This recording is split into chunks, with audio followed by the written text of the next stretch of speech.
সমাগত ৰাভা হাছং স্বায়ত্তশাসিত পৰিষদ নিৰ্বাচন ৰাভা হাছং স্বায়ত্তশাসিত পৰিষদৰ নিৰ্বাচনৰ ৩৫ নং শিলপেটা সমষ্টিৰ অসম জাতীয় পৰিষদৰ মনোনীত প্ৰাৰ্থী সমৰ ৰাভাৰ কাৰ্যালয় মুকলি ও নিৰ্বাচনী প্ৰচাৰ ২ এপ্ৰিলত হ'ব ৰাভা হাছং স্বায়ত্ত পৰিষদীয় নিৰ্বাচন তাৰ প্ৰাক্ষণত আজি মঙলবাৰে দক্ষিণ কামৰূপৰ হালহেৰত ৩৫ নং শিলপেটাৰ সমষ্টিৰ অসম জাতীয় পৰিষদৰ মনোনীত প্ৰাৰ্থী সমৰ ৰাভাই চলালে নিৰ্বাচনী প্ৰচাৰৰ লগতে শুভ উদ্বোধন কৰিলে কাৰ্যালয় শুভ উদ্বোধন অনুষ্ঠান আৰু নিৰ্বাচনী প্ৰচাৰত উপস্থিত থাকে অসম জাতীয় পৰিষদৰ নেতা পংকজ লোচন গোস্বামী আহিছে ৰাজ্য এটা পৰিৱৰ্তন বিচাৰিছে আৰু আমাৰ এটা নিৰ্দিষ্ট লক্ষ্য আছে ৰাভা যৌথ সংগ্ৰাম সমিতি আমি শ্ৰদ্ধা কৰোঁ তেওঁলোক এটা জাতীয়তাবাদী সত্তা তেওঁলোকৰ প্ৰতি আমাৰ শ্ৰদ্ধা তেওঁলোকৰ প্ৰতি কৰবাত আমাৰ বুকুৰ ভিতৰত কলবাত অলপ হ'লেও দুৰ্বলতা আছে এই শিলপুটা সমষ্টিত পলাকবাৰী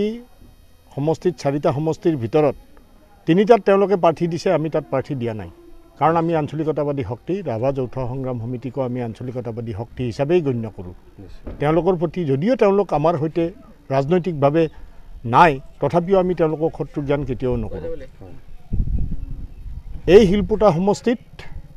ভাৰতীয় জনতা পাৰ্টিৰ প্ৰতীকত নিৰ্বাচন হৈছে আৰু কংগ্ৰেছৰ প্ৰতীকত নিৰ্বাচন হৈছে এই শিলপুটা সমষ্টিৰ আঞ্চলিকতাবাদী মনোভাৱৰ সকলোখিনি মানুহক একগোট কৰি আঞ্চলিকতাবাদী শক্তিটোক ইয়াত জীয়াই ৰাখিবৰ কাৰণে আমি অসম জাতীয় পৰিষদে ইয়াতে প্ৰাৰ্থিত্ব প্ৰদান কৰিছোঁ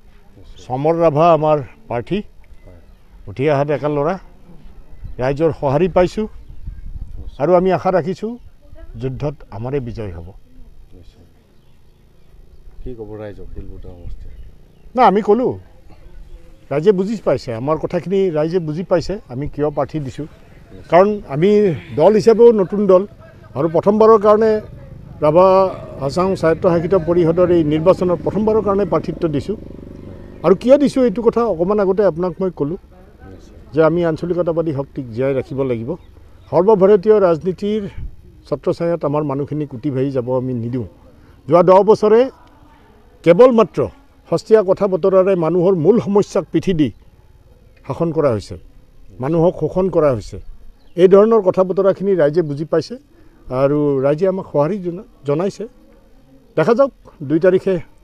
ৰাইজে কি সিদ্ধান্ত লয় ৰাইজৰ যি সিদ্ধান্ত তাকে আমি হাৰগত কৰি ল'ম আচলতে মনোভাৱ বুলি ক'লে যথেষ্ট মানে আগ্ৰহেৰে আগবাঢ়ি আহিছোঁ বিশেষকৈ আমাৰ 35 নং শিলপুটা সমষ্টি এইটো আমাৰ যিটো ৰাভা হাছং স্বায়ত্তশাসিত পৰিষদৰ যিটো নিৰ্বাচনত মই অসম জাতীয় পৰিষদৰ পৰা মানে প্ৰাৰ্থীটো লাভ কৰিছোঁ আৰু ৰাইজৰ যথেষ্ট সঁহাৰি পাইছোঁ আৰু কাৰণ আমাৰ এই সমষ্টিটোত বিভিন্ন ধৰ্মৰ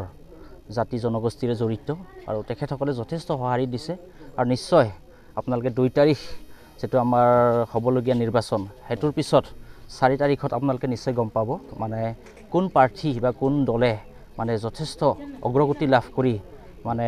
এই সমষ্টিৰ কাৰণে এটা নিৰ্বাচিত সদস্য হিচাপে পৰিগণিত হ'ব আপোনালোকে সময়ত গম পাব আৰু ৰাইজৰ যথেষ্ট সঁহাৰি পাইছোঁ আৰু ৰাইজে যথেষ্ট আশীৰ্বাদ কৰিছে নতুন দল হিচাপে আৰু নতুন মানে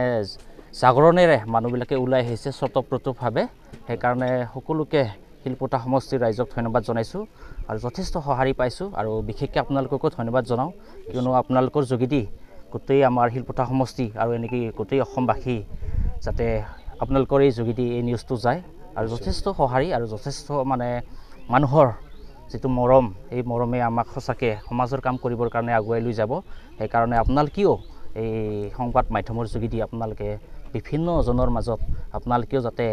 একেলগে আমাৰ লগত সহভাগিতা ৰাখি আগবঢ়াই লৈ যাব বুলি আশা কৰিছোঁ ধন্যবাদ পলাবাৰীৰ পৰা জিতুমণি শৰ্মাৰ report news any 365 Stay informed, stay ahead. News Any 365